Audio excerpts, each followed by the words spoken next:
So 423. All right, guys, like I said, d4 to everything. d4 is a very strong opening. It's all about position. d5, most common response. You're going to see this position more often than not if you're a d4 player.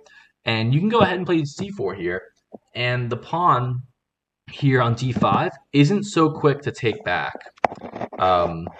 Because in this position, the bishop, this bishop here on f1 will eventually win the c4 pawn back.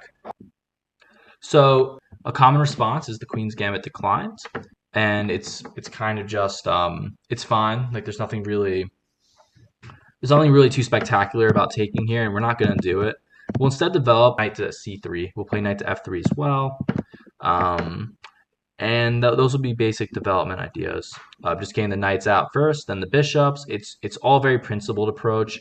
Notice our opponent does take on c4, so we'll be able to test the Queen's Gambit right on the spot. Popular variation here is just e4, but I like to play e3, attacking this pawn on c4 right away. And he's not going to be able to defend it.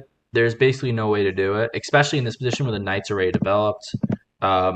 This is just going to give us an extra tempo. A lot of times in this position, when they don't take like that, your light square bishop is a little bit more difficult to develop, and you oftentimes waste tempo moving it back and forth. For example, you might play something like bishop d3, and then your opponent takes, and then you take, and they play something like b5, and you're forced back to maybe e2.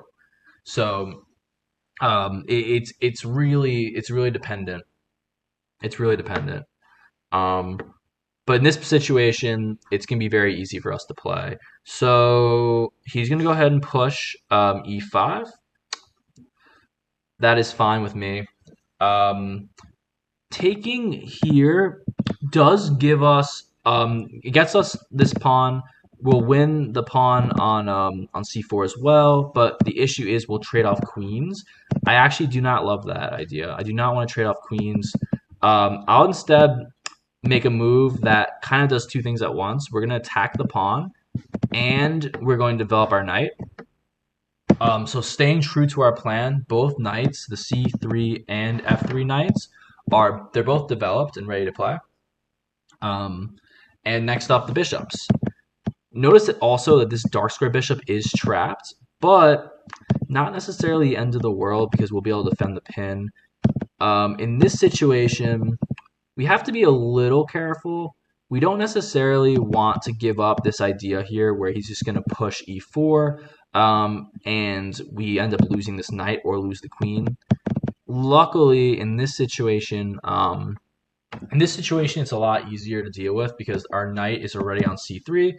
We can simply just take that pawn if it pushes and we're fine. So bishop c4. I'm not afraid of this pin. In fact, if he continues with the pin and he doesn't develop this knight here, there's actually a tactic that should win us this bishop right away.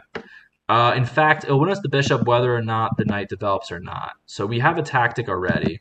You're going to see why it's bad to take on c4 in this situation. It looks like, and I'm curious if anyone can see it, but I'm eyeing down f7 with a timely sack. And even if the knight is defending the bishop, if I take back with the knight, we're now double attacking the bishop. So knight takes bishop, and okay, he does actually see that. But it'd be very tempting here just to take and double up the pawns. But I'm curious if there's a better move here. I'm wondering if we can push on d5 and limit this light square bishop's activity on this A to G diagonal, right? Fascinating enough, knight taking on e5 also works because we take back the bishop after bishop takes. And then there's always this checking idea on a4, which could work out later. What is best here? I think if I was playing a maybe I would just double up the pawns, win my queen pawn. Yeah, this is probably best. Now that I think about it, this opens up another tactic where after pawn takes, we have knight on e5, and notice that this diagonal's open up now. And if he doesn't play this correctly, we're actually going to win his rook. So let's see what he plays here. I'm interested in what he chooses. But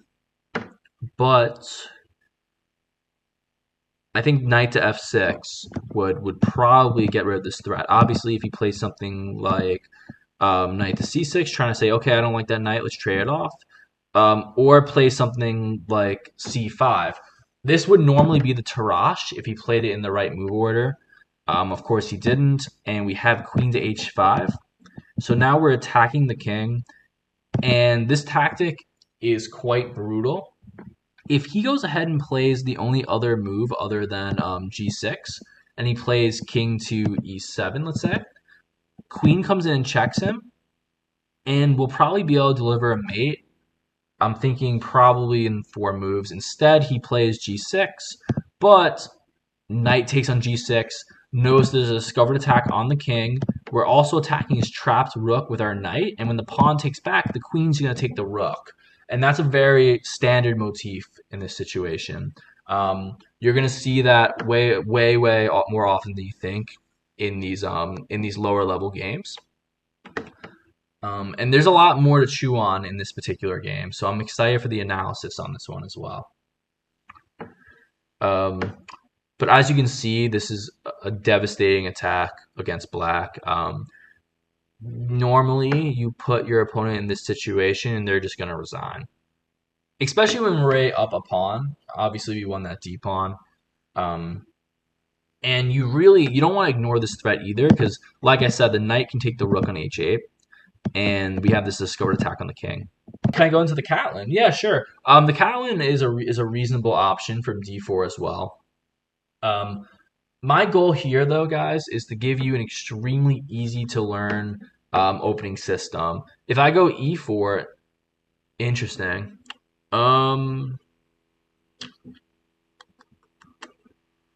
That's actually kind of solid. So good attack.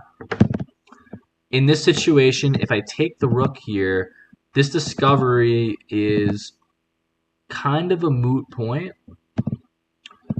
However, even though I don't have the discovered attack anymore, and this is a great find by my opponent that he was able to play knight f6 here, I can't take this rook.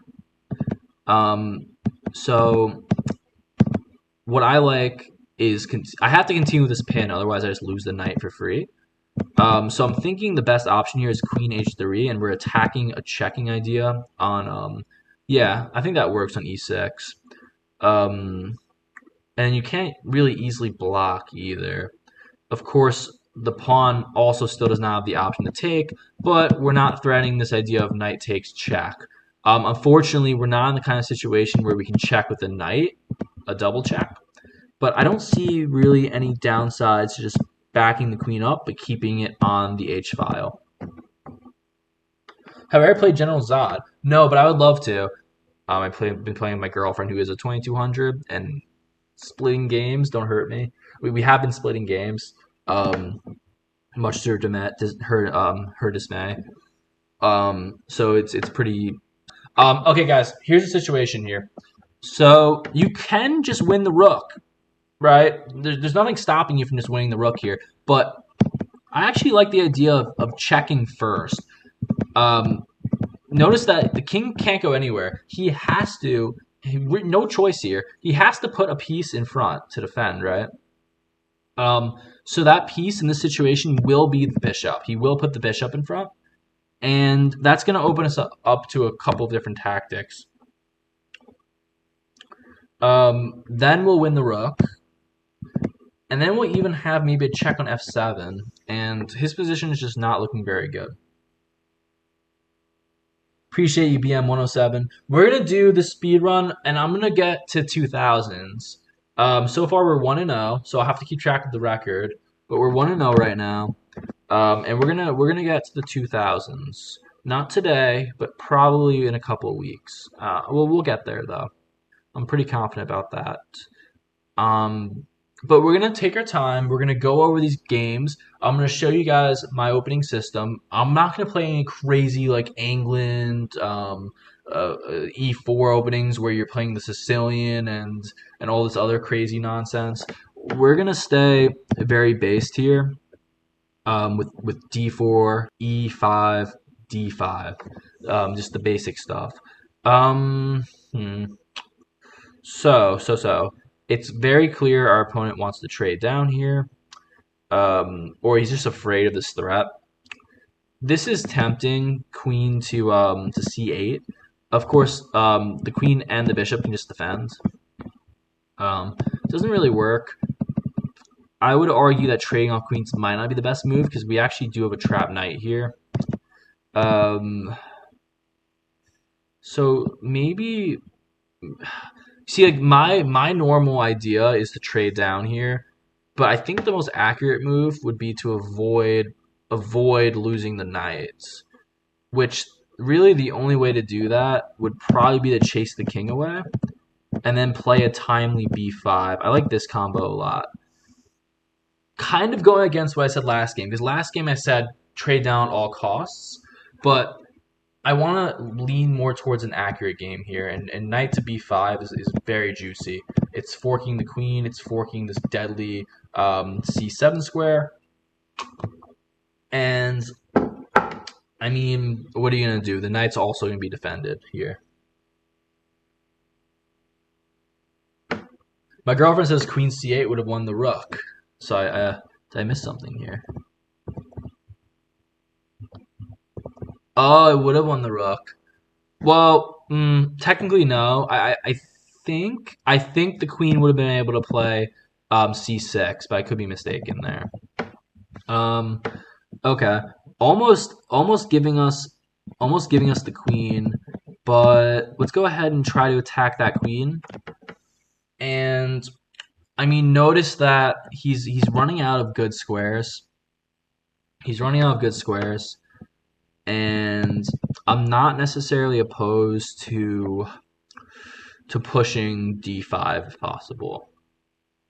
I think d5 could be very good. I was just very tempted by this idea of getting my knight involved in the attack. I'm a little worried I didn't play the most accurate variation here, but we'll see what happens here. Yeah, okay, fine. So he's attacking the knight. If I push here, he's gonna win the knight. But then queen check. Do I have enough material here to win? No, let's play a4. A4, a6, and then maybe interesting. I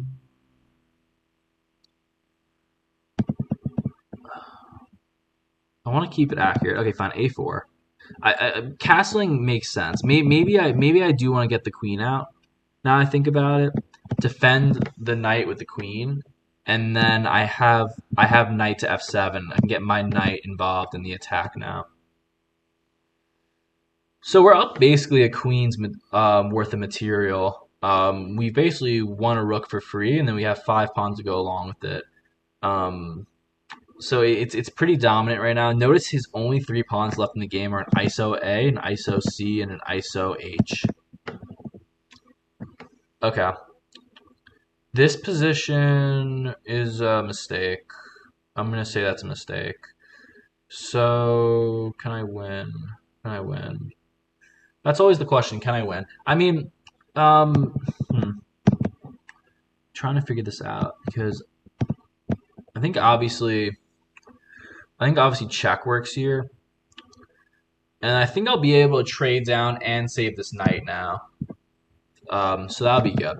So if the knight goes to d6, knight just takes back. If the bishop takes, interesting. Okay, cool.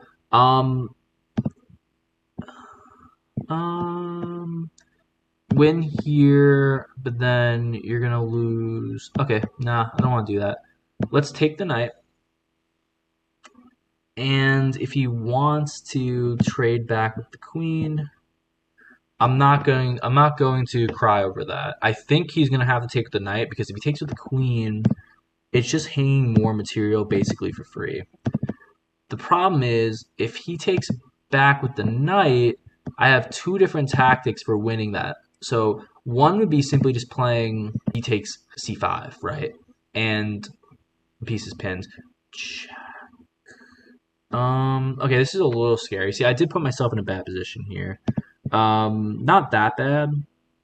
It's not like completely screwed in this situation, but I can't play something natural like bishop d2.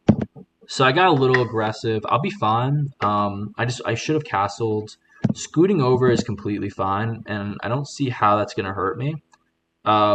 Just don't want to play the mistake of bishop d2. Bishop on c1 is protecting the crucial d2 square. So let's just scoot over one. The fork is non-existent. It just doesn't work. And if he does try it with the idea of getting his queen involved, I have a nasty discovered attack on the queen, and I'll just win the queen too. But solid, and that's important, guys. Never get too complacent in your position. Never underestimate your opponent, because if I was just not paying attention, doesn't matter that I'm a 2000 elo or higher. Bishop d2, he's gonna mate me. He's just gonna mate me, even though I'm killing him up 12 points of material. If I play that move, just not paying attention, it's game over on the spot. This is a dangerous game. You get one hit to the jaw and you're out. That's it. You gotta be careful. However, yeah, he's got no more punch. In fact, take is the discovered attack, and I could probably force a trade of queens.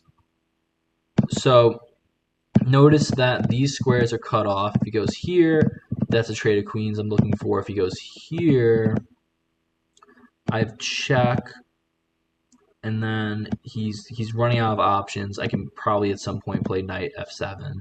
And now actually bishop d2 is playable because the knight is no longer defending that square.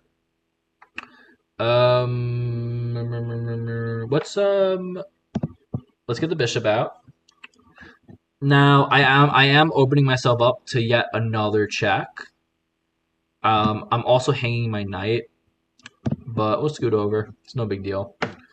We'll scoot over. And once again, by the way, I'm giving him the opportunity to get a mate in one with the queen take on b2, or it would be a mate in two because the bishop would defend, but that would be it. How do I want to play this? Interesting. Take. Yeah, I like this a lot actually. Interesting.